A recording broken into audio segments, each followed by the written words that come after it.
పరిశుద్ధమైన ప్రభావ మరలా నీ సన్నిధిలోకి వచ్చి నీ వాక్యం వినడానికి మీరు మాకు ఇచ్చిన ఈ భాగ్యం కొరకు నీకు వందనాలు.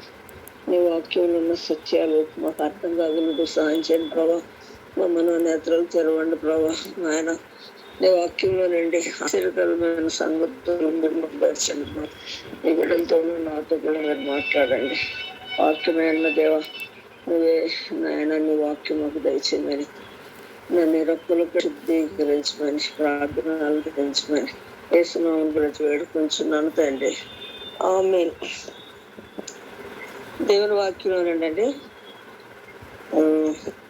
సామెతలు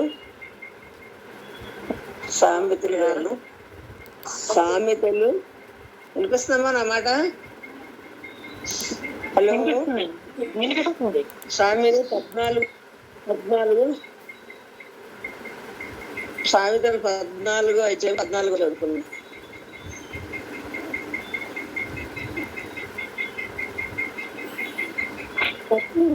మార్గంలో వానికే రక్షతరుమాకును వాని స్వభావం వానికే సంతోషమిచ్చును.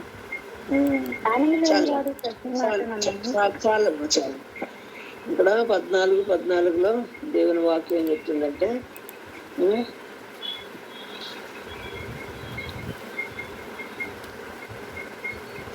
మళ్ళా చదవం ఇంకోసారి. భక్తి విడిచిన వాని మార్గములు వానికే వ్యక్తమగును, మంచి వాని స్వభావము వానికే సంతోషమిచ్చును. చూసారా, మనం భక్తిని విడిచిపెస్తారా మన మార్గాలు మనకే వ్యక్తం అయిపోతాయంట. భక్తి విడిచిన వాని మార్గములు వానికి వ్యక్తమగును, మంచి వాని స్వభావం వానికే సంతోషం ఇచ్చును. అంటే భక్తి చేయడం మంచిది అంటారా, భక్తి విడిచిపెట్టేయడం మంచిది అంటారా? భక్తి విడిచిపెడితే మన స్వభావమే మనకి ఏమైపోద్ది, వ్యక్తం అయిపోద్ది. మన జీవితాన్ని మనమే నాశనం చేసుకుంటాం. కానీ మంచివాని స్వభావం వానికే సంతోషం ఇచ్చాడు. మంచోళ్ళు ఇతరులకి మేలు చేయడమే కాదు, వాళ్ళు కూడా మేలు చేసుకుంటారు. 14:33 కూడా సార్ చదవండి. 14:33 అదే సామెతలే 14:33. తెలివి గల వాని హృదయమందు జ్ఞానము సుఖ నివాసము చేయను, బుద్ధిహీనుల అంతరంగములోనున్నది బయలుపడును. చూసారా, జ్ఞానం కలిగిన హృదయంలో ఏ సుఖ నివాసం చేద్దంట?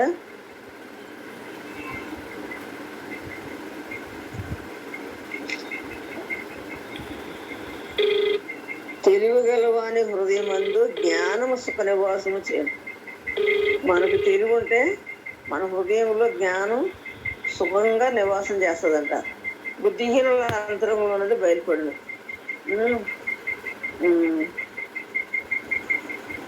ఇంకో చోట ఏమి రాయబడి ఉంటుందంటే, బుద్ధిహీనుల అంతరంగంలో కోపం సుఖ నివాసం చేద్దంట. మనకు బుద్ధి లేకపోతే మన అంతరంగంలో ఏమి సుఖ నివాసం చేద్దంట? కోపం సుఖ నివాసం చేద్దంట. అసూయ అనేది చాలా భయంకరమైనది. అసూయ అనేది చాలా భయంకరమైన పాపం. అది పైకి ఏం కనపడదు, కానీ అది మన జీవితాలని మనల్ని నాశనం చేస్తుంది. సౌలు ఉన్నాడు, దావీదు మరి గొల్లియాతుని చంపి వస్తున్నప్పుడు స్త్రీలు ఒక పాట పాడారు. 1 సమూయేలు గ్రంథం 18వ అధ్యాయము 7వ వచనంలో స్త్రీలు ఒక పాట పాడారు. ఏమని పాడారంటే, దావీదు 10,000 సౌలు 1,000 శత్రువులు హతం చేశారు అని పాడారు. ఆ మాట ఎప్పుడైతే విన్నాడో సౌలుకి ఏమొచ్చిందంట? అసూయ వచ్చిందంట, విషపు చూపు వచ్చేసింది. ఎప్పుడైతే మన హృదయంలోనికి అసూయ వస్తుందో మనం బుద్ధి లేని వాళ్ళకు ఉంటాము, దురాత్మ వచ్చి మనం పట్టుకుంటుంది. వెంటనే సౌల్ని దేవుని దగ్గర నుంచి వచ్చిందంట ఆ దురాత్మ. దేవుని దగ్గర నుంచి వచ్చి, అంటే దేవుని అనుమతితోటే వచ్చింది, వచ్చి సౌలు పట్టుకుందంట. చూడండి, మనం భక్తి విడిచిపెట్టేస్తే సౌలు ఎలాంటోడు తన గాడిదలు పోయాను వాళ్ళ నాన్న గాడిదలు ఎత్తుకురమ్మంటే గాడిదలు ఎత్తుక్కుంటా వెళ్ళాడు. ఈ సమయంలో ఇశ్రాయేలు ప్రజలందరూ కూడా మాకు ఒక రాజుని చెయ్యి, ఒక రాజుని చేయని మా సకల జనుల మర్యాద చెప్పిన మాకు రాజు కావాలి, మాకు ఒక రాజుని మాకు కావాలి అని సమూయేలు దగ్గర వాళ్ళందరూ మనవి చేశారు.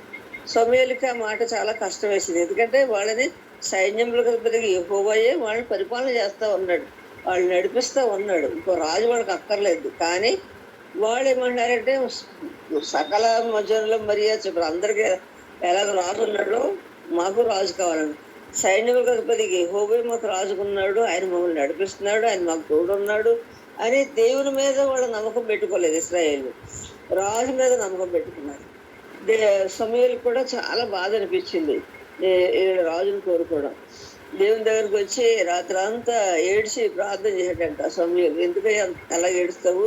నిన్ను ద్వేషించలేదు వాళ్ళు, నన్ను ద్వేషించారు. నేను వాళ్ళని ఏలుబడి చేయకుండా నన్ను వద్దంటున్నారు వాళ్ళు. సరే వాళ్ళకి రాజుని చెయ్యి, నువ్వు రాజుని ఏర్పాటు చెయ్యి. అయితే రాజు ఎలా ఉంటాడో అవన్నీ కూడా వాళ్ళకి చెప్పు, వివరించి చెప్పు. వాడి పిల్లల్ని ఎలా చూస్తాడో, రాజు ఏమేమి చేస్తాడో అన్నీ వారికి నువ్వు ముందుగానే చెప్పు అని చెప్పి దేవుడు సమూయేలుకి చెప్పాడు. అప్పుడు ఇదిగో ఈరోజు నేను నీ దగ్గరికి ఒక యవనస్తుని పంపిస్తున్నాను, అతను రాజుగా అభిషేకించంటే గాడిదలు ఎత్తుకుంటాకి వెళ్ళిన సౌలుని దేవుడు సమూయేలు దగ్గర పంపించాడు. ఇశ్రాయేలీలు అందరిలో కంటారంట ఎత్తుకున్నాడంట, చాలా అందంగా ఉన్నాడంట, యవనస్తుడు, బలవంతుడు, చాలా దీనుడు, లోబడేవాడు. కాబట్టి దేవుడు ఇతను పంపిస్తున్నాను, ఇతను రాజుగా అభిషేకించంటే ఇశ్రాయేలీల మీద మొదటి రాజుగా సౌలుని దేవుడు ఏర్పాటు చేశాడు. అతను మారు మనసు కూడా లేదు. నువ్వు వెళుతుంటే దేవుడు నీకు నూతన హృదయం ఇస్తాడని చెప్పాడు సమూయేలు. మారు మనసు కొరకు కూడా అతను ఏమి ప్రయాసపడలేదు. సులువుగా అతను మారు మనసు వచ్చేసింది, మనసును మార్చాడు దేవుడు. అంత సులువుగా ఆశీర్వాదాలు వస్తే విలువ తెలియదు మనుషులకి. సౌలుకి విలువ తెలియలేదు. ఒక యుద్ధానికి వెళ్ళడం వస్తే గొలియాతును చూసి భయపడిపోయాడు. రాజుగా యుద్ధానికి చేయలేకపోయాడు. ఇశ్రాయేలు అందరూ భయపడిపోయాడు, రాజు భయపడిపోయాడు. అలాంటి సమయంలో చిన్న దావీదు దేవుడి మీద నమ్మకంతో, విశ్వాసంతో వెలుగుబంటి వచ్చినా, సింహం వచ్చినా ఎదిరించడానికి దేవుడు నాకు సహాయం చేశాడు. ఈ జయము గల దేవుని సైన్యాన్ని తిరస్కరిస్తున్న ఈ సున్నతి లేని ఫిలిష్తీయుడు ఏపాటోడు అని దావీదు గొలియాతుని ఎదుర్కోవడానికి వెళ్ళాడు. దేవుని సహాయంతో గొలియాతుని చంపాడు. నిజమే కదా, దావీదు చంపాడు, గొలియాతుని నేను చంపలేకపోయాను కదా, దావీదే ఎక్కువ కదా అని అనుకోలేదు. అసూయపడ్డాడు, విషం చూపాడు. రాజ్యం తప్ప ఏం తీసుకుంటాడు వీడు? నాకమ్మ 10,000, నాకు 1,000, అతను 10,000. అసూయపడ్డాడు. అసూయ అనేది చాలా ప్రమాదకరమైనది. యేసుప్రభుని కూడా అసూయ చేతే సిలువ వేశారని వాక్యంలో రాయబడింది. యేసుప్రభుని కూడా అన్నలు అసూయ చేత అమ్మేశారని ఉంది వాక్యంలో. అసూయ మరి కయ్యాను కూడా హేబేల్ని దేవుడు హేబేల్ అర్పణ తీసుకుని మరి కయ్యాను అర్పణ అంగీకరించలేదు దాన్ని బట్టి కోపం వచ్చి అసూయతో తమ్ముడు చంపేశారు. చూసారా, అసూయ అనేది చాలా ప్రమాదకరమైనది. అసూయ మనలోనికి వస్తే మనం దాన్ని చంపేయాలి.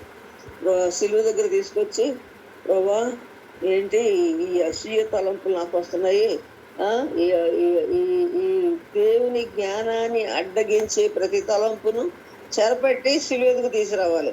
నాకు ఈ తలంపు ఎందుకు వస్తుంది ప్రభా, నేను మీద నాకు జయమియ్యి అని మనం ప్రభు దగ్గరికి వెళ్ళి ప్రార్థన చేసి ఆ అసూయ అనే తలంపును సిలువేసేసి సిలువ చెరపెట్టాలి, సిలువ దగ్గర తీసుకురావాలి. మనలో దేవునికి విరుద్ధమైన ఏ తలంపు వచ్చినా సరే దాన్ని చెరపట్టుకుని సిలువకు తీసుకురావాలి.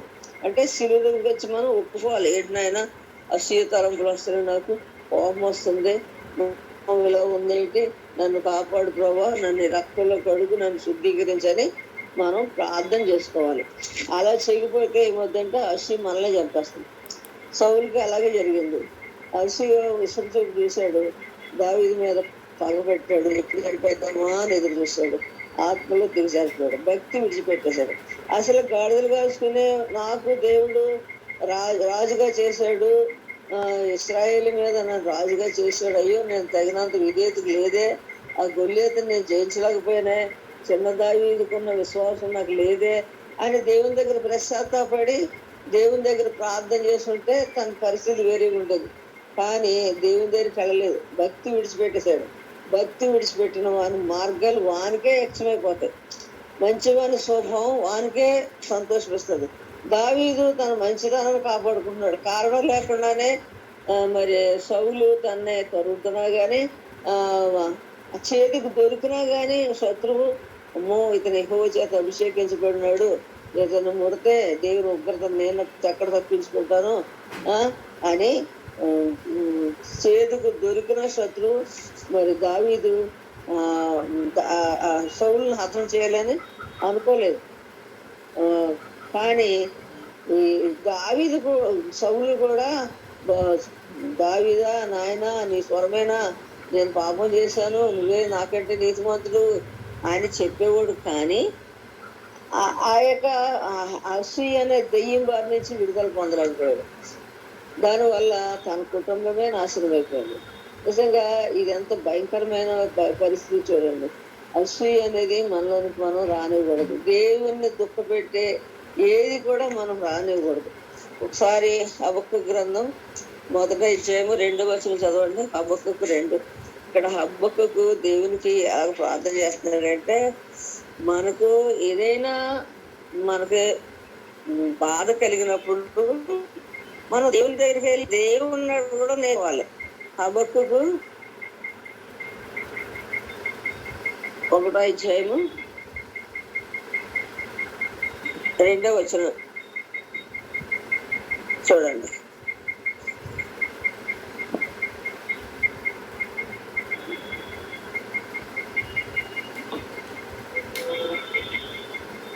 మొదటి చదువుతున్న ప్రవక్త హబక్కు నొద్దకు దర్శనరీతికి వచ్చిన దేవుని వాగి వచ్చి, యెహోవా నేను మొర్రపెట్టినను నీవెన్నాళ్ళు ఆలకింపకుందువు, బలాత్కారం జరుగుతున్నదని నేను నీకు మొరపెట్టినను నీవు రక్షింపగన్నావు.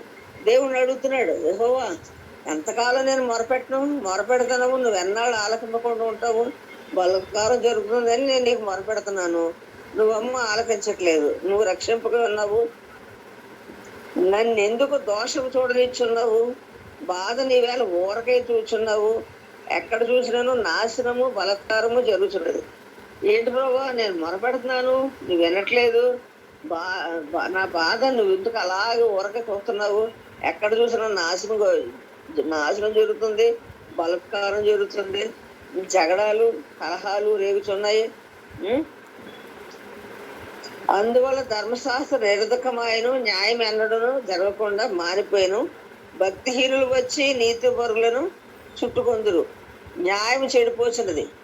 ఏంటి ప్రభు ఈ పరిస్థితులు, భక్తిహీనులు వచ్చి నీతి పరులను పట్టుకుంటున్నారు, ప్రార్థన చేసుకుంటే జైలు వేస్తానంటున్నారు, బైబిల్ చదువుతుంటే జైలు వేస్తానంటున్నారు, ఇంట్లో ఉండి కుటుంబ ప్రార్థన చేస్తున్నారు తీసుకెళ్లి జైలు వేస్తున్నారు. ఏంటి పరిస్థితులన్నీ? భక్తిహీనులు వచ్చి నీతి పరులు చుట్టుకుంటున్నారు, న్యాయం చెడిపోతుంది. అన్యజనుల్లో జరుగున్నది చూడండి, ఆలోచించండి. కేవలం విశ్వం నుండి మీ దినముల్లో నేను కార్యము జరిగించును, అలాగే జరుగునని ఇక్కడ మీకు తెలిపినను మీరు అతనే నమ్మకందురు. ఆలకించడి తామని కాని ఉనికి పట్టును ఆక్రమించవలనని బూదిగంతుల వరకు సంచరించు ఉద్రేకగల క్రూరులకు కల్దీలకు నేను రేపుచున్నాను. వారు ఘోరమైన భీకర జన్మగా ఉన్నారు. వారు ప్రభుత్వమును విధులను తమ ఇచ్చ వచ్చినట్లు ఏర్పరచుకుంటారు. ప్రభుత్వాలు వాళ్ళ విధులు వాళ్ళకి ఇష్టం వచ్చినట్టు ఏర్పాటు చేసుకుంటారు, రాజ్యాంగానే మార్చేసేలా చూస్తున్నారు. చూడండి, వారి గుర్రములు చిరుత పులుల కంటే వేగంగా పరిగెత్తును, రాత్రి తిరుగులాడు తోడేళ్ల కంటే అవి చురుకైనవి. వారి రౌతులు దూరం నుండి వచ్చి తటాలను దొరబడు ఎర్రను పట్టుకున్నట్టుగా పక్షిరాజు వడిగా వచ్చినట్లు వారు పరిగెత్తి వత్తురు. వెనక చూడకుండా బలాత్కారం చేయటకే వారు వత్తురు.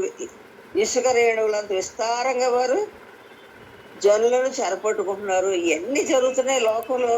ప్రార్థన చేస్తుంటే నువ్వు ఎందుకు వినట్లేదు అని దేవుణ్ణి ప్రశ్నిస్తున్నాడు. మనం కూడా దేవుని దగ్గరికి వెళ్ళి అడగాలి. మన సమస్యలు ఏదైనా, మన బాధలు ఏదైనా, మన కష్టం ఏదైనా, ప్రభా ఇది ఎందుకు ఇలా వచ్చింది, ఇలా ఎందుకు జరిగింది, నాకు ఎందుకు ఈ బాధలు వస్తున్నాయి అని మనం అడగాలి. ఆ హబక్కుకు అలాగే అడిగాడు, దేవుణ్ణి అడిగాడు. అప్పుడు ప్రభు ఏం చెప్పాడంటే, ఈ 11వ వచనంలో హబక్కుకు 1:11 తమ బలమనే తమకు దేవతగా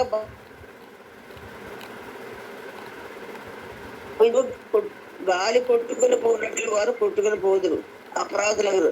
వాళ్ళు ఏమనుకుంటున్నారంట, తమ బలమే తమకు దేవత అనుకుంటున్నారంట. వాళ్ళు ఎలా గాలి కొట్టుకుపోయే వాళ్ళు ఉన్నారు. యెహోవా నా దేవా, నా పరిశుద్ధ దేవా, ఆది నేను ఉన్నవాడు కావా అడుగుతున్నాడు. యెహోవా నా దేవా, నా పరిశుద్ధ దేవా, ఆది నుండి ఉన్నవాడు కావా, మేము మరణము నందము, యెహోవా తీర్పు తీర్చుటకు నీవు వారు నియమించున్నావు. ఆశ్రయదుర్గమా, మమ్మల్ని దండించకు వారిని పుట్టించితివి. నీ కనుదృష్టి దుష్టత్వం చూడలేనంత నిష్కళంకమైనది కదా. బాధించేవారు చేయి బాధను నీవు దృష్టించజాలు కదా. కపటులను నీవు చూచి దుర్మార్గులు తమ కంటే ఎక్కువ నీతిపరులను నాశనం చేయగా నువ్వు చూచి ఎందుకు కోరుకున్నావు? నువ్వు ఎందుకు కోరుకుంటున్నావు? ఏంటైనా ఈ పరిస్థితులన్నీ ఏంటి? దుష్టత్వం నీ కన్నము దుష్టత్వం చూడలేనంత నిష్కళంకమైంది. నువ్వు నా దేవుడువు, పరిశుద్ధుడైన దేవుడువు. మరి ఇలాంటివన్నీ జరుగుతున్నాయి కదా. బాధించేవారు చేయి బాధ నీవు దృష్టి కదా. కపటలు చూచి దుర్మార్గులు తమ కంటే ఎక్కువ నీతిపరులను నాశనం చేయగా నువ్వు చూసి ఎందుకు కోరుకుంటున్నావు? వాళ్ళ కపటంతోనూ నీతిమంతుల్ని మరి నాశనం చేస్తుంటే దుర్మార్గులు నీవెందుకు చూస్తూ ఊరుకుంటున్నావు? ఏలిక లేని చేపలతోనూ పురుగులతోనూ నీవు నరులను సమానులుగా చేసేది. వాడు గేలం వేసి మానవులందరినీ గుచ్చి లాగి ఉన్నాడు, ఉర్లు ఒగ్గి చిక్కించుకొనిచున్నాడు. వాడు తన వలలో వారిని కూర్చుకొని సంతోషపడి గొంతులేచున్నాడు. ఏంటి ప్రభా, వాడు గేలాలు వేస్తున్నాడు, మనుషులు పట్టుకుంటున్నాడు, మానవులందరినీ పట్టుకుంటున్నాడు, మరి మానవులందరినీ గుచ్చి లాగి ఉన్నాడు, ఉర్లొగ్గి చిక్కించుకొనిచున్నాడు. వాడు తన వలలో వారిని కూర్చుకొని సంతోషపడి గొంతులేచున్నాడు. ఈ దినంలో సెల్ ఫోన్లు, ఇంటర్నెట్ వల్ల అంటే నెట్ ఇంటర్నెట్, ల్యాప్టాప్లు, ఇవన్నీ కంప్యూటర్ వల్ల ఎంతమంది యవనస్తులు సైతాను వల్ల చిక్కుంటున్నారు. ఆడు గేలలేస్తున్నాడు, పట్టుకుంటున్నాడు, మరి చిక్కించుకుంటున్నాడు, ఊర్లు ఒగ్గుతున్నాడు, ఏదో ఊర్లో పట్టబడుతున్నారు. వాడు తన వలల్లో వారిని కూర్చుకొని సంతోషపడి గొంతులేస్తున్నాడు. కావున వల వలన మంచి భాగము పుష్టినిచ్చు భోజనము తనకు కలుగుతున్నదని వాడు తన వలకు బలు నర్పించున్నాడు, తన ఊర్లకు ధూపం వేయుచున్నాడు. వాడు ఎల్లప్పుడూ తన వలలో నుండి దిమ్మరించుండవలన, ఎప్పటికీ మారకుండా వాడు జనములను హతము చేయుచుండవలన. ఈ వల ఈ ఇంటర్నెట్ ద్వారా ఎంత అపవిత్రత, ఎంత మందిని లాగేస్తున్నాడు, ఎంతమందిని వాడు వలలో వేసుకుంటున్నాడు. ఎల్లప్పుడూ తన వలలో నుండి దింబరించడం వలన, ఎప్పటికీ మానకుండా వాడు జనములను హతము చేయుచుండడం వలన. ఏటైనా నీ కన్ను దుష్టత్వం చూడలేనంత నిష్కపటమైంది కదా, నువ్వు ఎందుకు ఇంకా అలా చూస్తూ ఊరుకుంటున్నావు అని హబక్కు అడుగుతున్నాడు. మనం కూడా మన దేవుడిని అడగాలి. మనకు వచ్చే ప్రతి కష్టంలో, బాధలో ఎందుకు వచ్చింది నాయన ఇది, నువ్వేం సెలవిస్తున్నావు, నువ్వేం చెప్తున్నావు అని మనం ప్రభు దగ్గరికి వెళ్ళి అడగాలి. భక్తి విడిచిపెట్టకూడదు. భక్తి విడిచిపెట్టిన వారి మార్గాలు వానికే అక్షమైపోతాయి. భక్తిని ఎప్పుడు విడిచిపెట్టకూడదు. మన కష్టం వచ్చినా, బాధ వచ్చినా, ఇబ్బంది వచ్చినా, సంతోషం వచ్చినా, ఏమొచ్చినా ప్రభుత్వం మనం నమ్మకంగా ఉండాలి. ఇలాగ దేవుణ్ణి అడిగి ఏం చెప్తాడో దేవుడు అని దేవుని సన్నిధిలో కనిపెట్టుకుని చూస్తున్నాడంట ఎవరు, హబక్కుకు. అప్పుడు దేవుడు అతనికి ఏం చెప్పాడంటే, 2వ అధ్యాయంలో 2వ అధ్యాయము 4వ వచనంలో వారు యథార్థవంతులు కాక తమలో తాము అతిశయపడుదురు, అయితే నీతిమంతుడు విశ్వాస మూలంగా బ్రతుకుతాడు. ఇన్ని రకాలైన పరిస్థితులు లోపల ఉన్నా కానీ నీతిమంతుడు ఎలా బ్రతుకుతాడంట? విశ్వాసం వల్ల బ్రతుకుతాడంట. విశ్వాసం ఎలా వస్తుంది? వినుట వల్ల విశ్వాసం కలుగుద్ది. ఎవరి గురించి అంటే విశ్వాసం వస్తుంది? యేసును కూర్చిన మాట వింటే విశ్వాసం వస్తుంది. మనం దేవుని దగ్గరికి వెళ్ళినప్పుడు దేవుని మాటలు వింటే లోపల ఎన్ని పరిస్థితులు ఉన్నా నీతిమంతుడు విశ్వాసం మూలంగా జీవిస్తాడు. దేవుడిచ్చిన సమాధానం. సైతాండు వాడు వలేసి ఏలాలేసి లాగుతున్నా మనం భక్తి విడిచిపెట్టకుండా నీతిని అనుసరించి జీవిస్తూ ఉంటే నీతిమంతుడు ఎలా బతుకుతాడంట? దేవుడు ఇచ్చే జవాబు విశ్వాసం వల్ల బతుకుతాడంట. దేవుడు అలా సమాధానం ఇచ్చినప్పుడు హబక్కూకి చాలా సంతోషం అనిపించింది. సంతోషం అనిపించి తన హృదయమంతటితో దేవునితో ఏం చెప్తున్నాడో తెలుసా? 3వ అధ్యాయము, హబక్కూ గ్రంథం 3వ అధ్యాయము 18వ వచనం, 3వ అధ్యాయం 18వ వచనంలో ఏం చెప్తున్నాడంటే,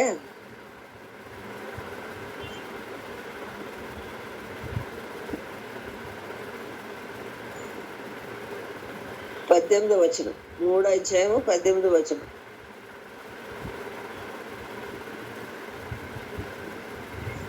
ఆ 17 నుంచి చదువుతున్నా చూడండి. అంజూరపు చెట్లు పోయకుండాను, ద్రాక్ష చెట్లు ఫలింపకపోయినాను, ఒలివ చెట్లు కాపు లేకుండాను, చేలోని పైరు పంటకు రాకపోయినాను, గొర్రెల దొడ్డులో లేకపోయినాను, సాలలో పశువులు లేకపోయినాను, నేను యెహోవాయందు ఆనందించదను, నా రక్షణకర్త అయిన నా దేవుని యందు నేను సంతోషించదను. ప్రభువు యెహోవాయే నాకు బలం, ఆయనే నా కాళ్ళను లేడి కాలువలే చేయను, ఉన్నత స్థలం మీద ఆయన నన్ను నడవ చేయను. తనకు బాధ వచ్చినప్పుడు దేవుని దగ్గరికి వెళ్ళాడు. దేవుడు చెప్పాడు, నీతిమంతుడు విశ్వాసం మూలంగా జీవిస్తాడు. నిజమే, సైతాండు ఆ లోకంలో ఎన్ని గందరగోళాలు చేసినా కానీ భక్తి విడిచిపెట్టకుండా మనం నీతిని అనుసరించి జీవిస్తే, విశ్వాసం కలిగి జీవిస్తే ఆ సైతాన్ని జయిస్తాం. దేవుడు మాట చెప్పినప్పుడు హబక్కూకు ఏమన్నాడు? ఏమి లేకపోయినా పర్వాలేదు, ఈ లోకంలో ఏమి లేకపోయినా పర్వాలేదు, అంజూరపు చెట్లు పండకపోయినా పర్వాలేదు, ద్రాక్ష చెట్లు పండకపోయినా పర్వాలేదు, సాలలో పశువులు లేకపోయినా పర్వాలేదు, అంజూరపు చెట్లు పూయకుండాను, ద్రాక్ష చెట్లు పల్లిపోయినాను, ఒలివ చెట్లు కాపు లేకపోయినాను, చేలోని పైరు పంట రాకపోయినాను, గొర్రెల దొడ్డులో లేకపోయినాను, సాలలో గొర్రెలు లేకపోయినా, పశువులు లేకపోయినా, అంజూరాలు లేకపోయినా, ఒలివ కాయలు లేకపోయినా, నేను యెహోవాయందు ఆనందించు, నాకు దేవుడు ఉంటే చాలు. నీతిమంతుడు విశ్వాసం మూలంగా జీవిస్తాడు. విశ్వాసాన్ని కాపాడుకోవాలి. మనకి ఏ పరిస్థితి వచ్చినా విశ్వాసాన్ని, భక్తిని విడిచిపెట్టకూడదు. మనం నీతిగా బతికితే సామెతలు 14:33 చూసాం కదా, దేవుడు మన హృదయంలో ఆనందాన్ని ఇస్తాడు. కాబట్టి భక్తి విడిచిపెడితే, మరి సౌలు తను భక్తిని విడిచిపెట్టాడు. దేవుడు ఇశ్రాయేలు ప్రజల్లో మొదటి రాజుగా తను చేసినా కానీ దాన్ని వాల్యూగా ఎంచలేదు. అనవసరంగా నీతిమంతుడైన ఆ దావీదు మీద అసూయపడ్డాడు. అసూయ చేసింది, తనను చంపేసింది, తన కుటుంబాన్ని, తన వంశాన్ని కూడా నాశనం చేసింది. కాబట్టి అసూయకు మనం చోటు ఇవ్వకూడదు, మనం భక్తిని విడిచిపెట్టకూడదు. ఏదైనా కష్టం వస్తే వెళ్ళి హబక్కూ ఎలాగడిగాడు దేవుడిని, నీ కన్ను దుష్టత్వం చూడలేంత నిష్కపటమైంది కదా, నీ కన్ను పరిశుద్ధమైంది కదా, నా పరిశుద్ధ దేవుడు కదా నువ్వు, ఆడేంటి గాలం వేస్తున్నాడు, మనుషులు లాగేస్తున్నాడు, ఉరులొగ్గుతున్నాడు, పెట్టేసుకుంటున్నాడు, వలేస్తున్నాడు, వలలో సమూహంగా వలలో పడిపోతున్నారు. అడిగి ఇంటర్నెట్లో ఎంతమంది నష్టపోతున్నారు. ఆడు గంపని ఉండిపోతుందని గొంతులేసుకున్నాడంట, ఆ వల పూజ చేస్తున్నాడంట వాడు. సైతానుడు అలాగా జీవిస్తున్నాడు. ఎందుకు నువ్వు ఇవన్నీ చూస్తూ కూడా ఎందుకు నువ్వు అలాగా లక్ష్యం లేకుండా ఉన్నావు అని దేవుడిని అడుగుతున్నాడు. దేవుడు అన్నాడు, నీతిమంతుడు విశ్వాస మూలంగా జీవిస్తాడు. నువ్వు నీతి ఉందనుకో, నీకు విశ్వాసం ఉందనుకో బతుకుతావు. విశ్వాస మూలము కానిదల్లా పాపం అని ఉంది వాక్యంలో.